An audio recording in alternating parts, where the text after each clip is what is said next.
But those who reject Allah, for them will be the fire of hell. No term shall be determined for them, so they should die, nor shall its chastisement be lightened for them. Thus do we reward every ungrateful one. The sinful believers who will go to hell will be sent to heaven later after being punished for their voices. Nobody will die in heaven, nor will he be taken out of it.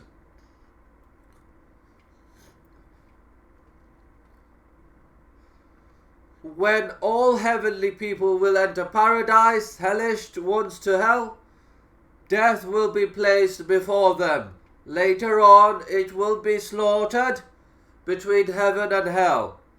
Thereafter a proclaimer will call aloud, O heavenly people, there is no death now. O hellish people, there is no death now. This proclamation will give utmost joys to the heavenly and deepest anguish to the hellish people.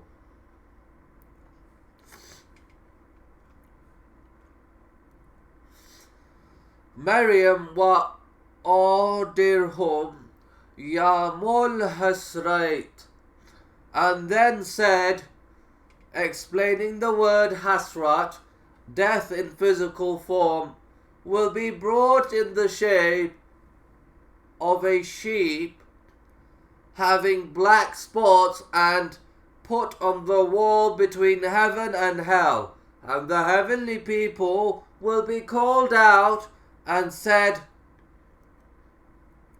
O heavenly people, and they will also look up, then the hellish people will be called out, O hellish people, and they will also look up. Thereafter, both heavenly and hellish people will be asked, do you recognize it? Yes, we recognize it. It is death. They will all say, thereafter death will be slain. That time the heavenly will express utmost joy and the hellish utmost sorrow. Had the heavenly people not been to be preserved forever, they would have died out of joy, and the hellish out of sorrow. The men on the heights, a fence will be erected between the heavenly and the hellish people. Those believers whose virtues and vices will be found to be equal in weight will be kept from his height. They will talk to both the categories of people. The Holy Quran says,